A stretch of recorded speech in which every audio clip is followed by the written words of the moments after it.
Hello and welcome to Reroll. My name is Angus Morrison, here today with a review of Dark, developed by Realmforge Studios, published by Calypso, and released, I could not tell you when this was meant to be released.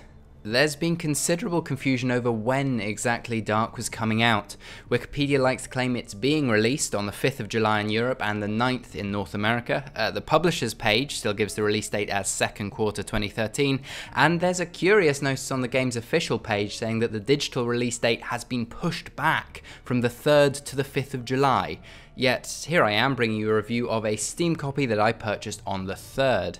Now, I have no idea whether they were releasing press copies of Dark in advance, but I suspect not, and if not, that tells us something about the game itself, because I have now played Dark for the better part of a day, and if I were the publisher, I wouldn't want the press getting their hands on it either.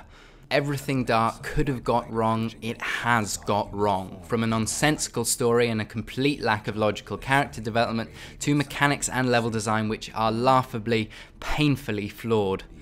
Being a stealth action game, it will inevitably invite comparisons with the wonderful Dishonored, and while Dishonored is not the final word in stealth combat, it will provide a useful frame of reference when discussing Dark's failings, especially considering that several features seem to have been lifted almost directly from Dishonored systems.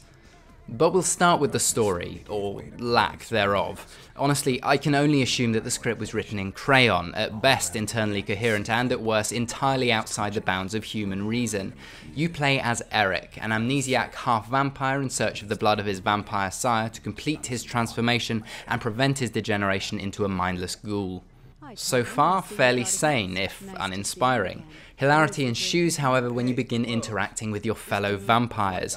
Waking up in a nightclub which just so happens to be a sanctuary for friendly young vampires, unaware that you yourself are a vampire, and indeed ignorant of the fact that vampires exist, you're summarily appraised of this fact by a frat boy and a nightclub owner come computer hacker, who are also vampires.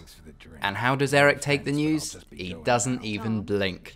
For a major life-altering event, he processes the fact that he is a vampire as if someone had just commented on the weather, and the story gets more surreal from there. He takes to his new life like a fish to water, and with only the thinnest of story veneers, he is sent out by the people he met not 5 minutes previously to assassinate a vampiric individual and carve a path through an army of innocent security personnel, using the powers he discovered not 5 minutes previously. All games suffer for being somewhat unrealistic. The space of about 8 hours is simply not enough time to simulate perfect human interactions and character development that's entirely within the bounds of reality. But with Dark, you're not so much required to suspend your disbelief as to leave it at the door.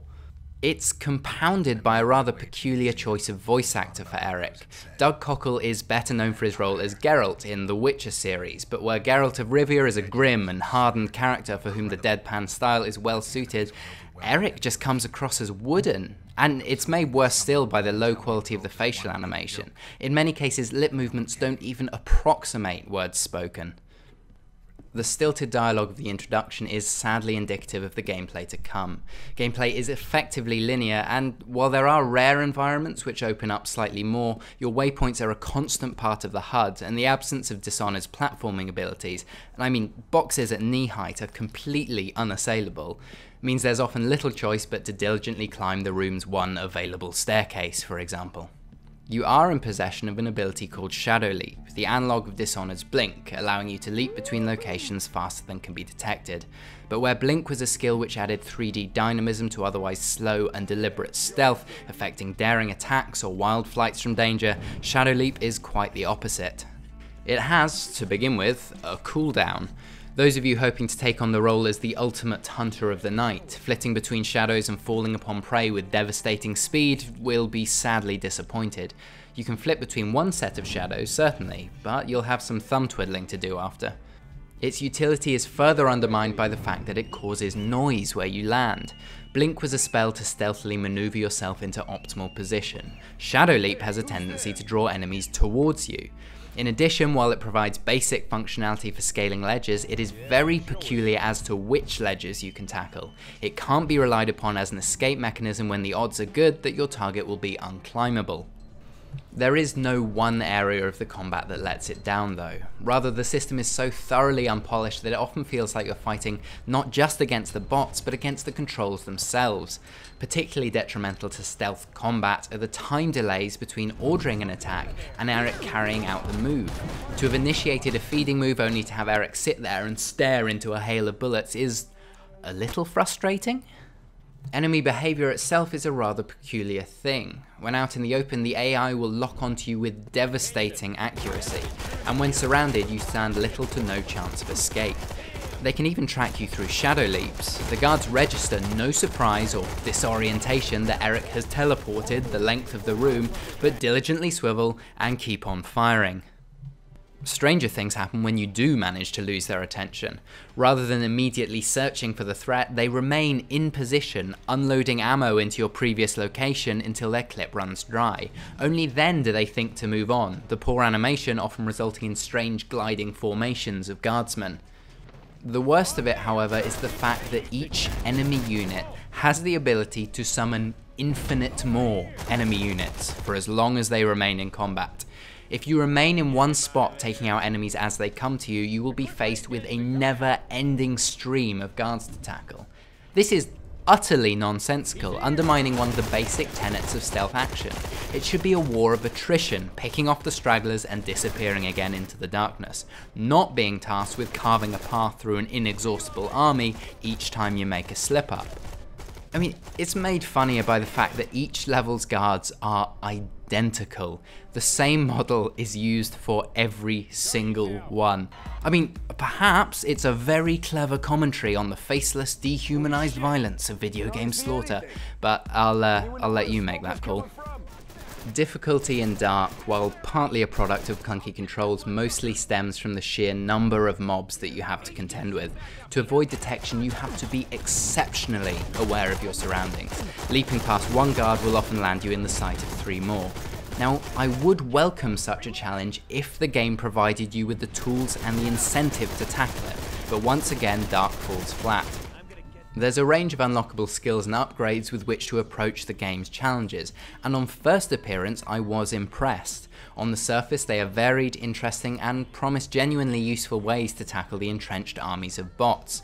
Of course, the similarities with Dishonored are undeniable. 8 unlockable and upgradable spells with skill points taking the place of runestones, or the ability to enhance passive attributes such as vitality and noise reduction in their place should you so desire.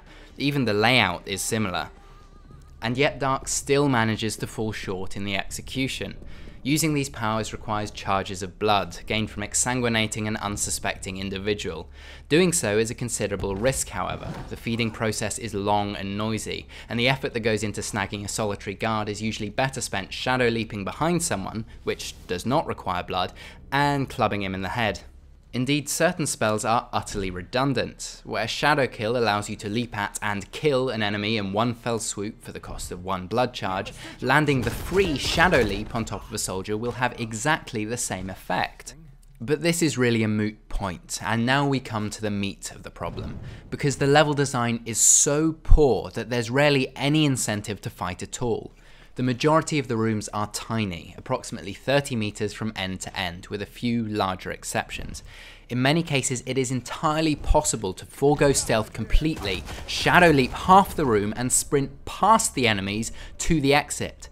The AI does not have the ability to pass through doors. Sprint through the exit and you may as well be on another planet for all the game cares.